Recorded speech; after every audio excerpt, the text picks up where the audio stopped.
Welcome to At the Threshold, and I'm Yo Canny. This is a different kind of conversation for our podcast. Here, we step away from interviews and even away from ideas for a little while. Instead, we pause at the places in life where something is changing, not just around us, but within us.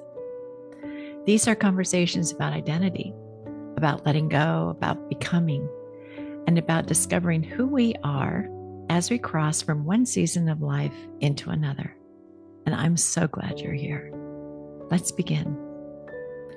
This week, I had a wonderful conversation with Kristine Frost about transition. We talked about how life keeps inviting us into new versions of ourselves. When we finished recording, I realized something surprising. I was in a transition of my own. The strange part was, I hadn't recognized it. There wasn't one dramatic event. There wasn't a crisis I could point to. It was more like a quiet accumulation. Emma is married now. I'm 5 years into post-corporate life. I've been creating a scrapbook and looking back over the stories that shaped my life. The podcast recently reached 300 episodes. None of these felt overwhelming on their own. But somewhere in the middle of all of them, something unexpected happened. I found myself crying. The tears came without warning. I hadn't planned them. I wasn't trying to feel emotional. They simply arrived. It felt like grief. And with it came questions I hadn't expected. Am I enough? Have I done enough? Will I be able to say I've lived a life well lived? At first I wondered, where is this coming from? Life was good. Nothing was wrong. And then it occurred to me, maybe this wasn't a problem. Maybe it was a transition I hadn't recognized. Recently, I came across the work of Frances Weller, who writes about the grief that accompanies life's transitions. Not only the grief of losing people, but the grief of changing identities. It gave language to something I had been feeling because I wasn't grieving one event. I was grieving the quiet endings that naturally come as life keeps unfolding and we see an end coming closer. Around the same time, I watched the movie The Sheep Detective. There's a scene where the sheep experience something too painful to feel. They count. 1, 2, 3, 4. And the memory disappears. I laughed at first, and then I realized I've spent much of my life doing something similar. And it made me very sad. It's not about erasing memories like the sheep, but by staying busy, moving to the next project, the next responsibility, the next goal, the next accomplishment, always moving. Rarely stopping long enough to let the feelings catch up with me. This time, they caught up. And I didn't move on. I stayed with them. And I let the tears come. And as I sat with them, something shifted. I realized I'd spent much of my life asking achievement to answer questions it could never answer.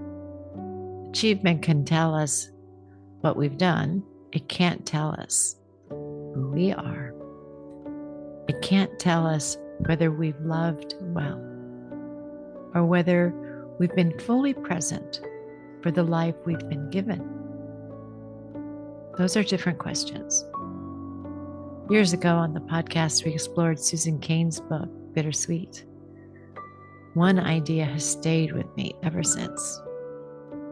Joy and sorrow belong together. We don't get one without opening ourselves to the other. Maybe that's what these tears were asking of me. not to fix anything, not to rush toward an answer, simply to feel. And in the feeling, to become a little more present. To wonder about the meaning of my life and keep digging into the question, who am I? I think that's the hidden gift inside this threshold. Not that I suddenly know who I'm becoming. I don't. But I do know this. Transitions don't happen once. It's not a one and done thing.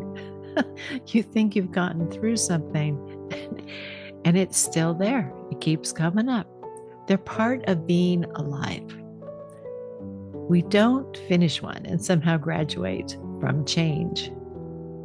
Life keeps inviting us to let go, to grow, to rediscover ourselves, to see who we are now again and again. And maybe that's not something to fear. Maybe that's one of life's greatest gifts. So if you're standing in a season that feels confusing or emotional or unexpectedly tender, perhaps nothing has gone wrong. Perhaps life is gently inviting you into your next becoming. Thank you for walking this threshold with me. Next, on Girl Take the Lead, we'll be joined by Wani Iris Manley. Wani made an extraordinary decision to leave behind a successful legal career, sell everything she owned, and move to Paris without knowing anyone, speaking the language, or having a backup plan.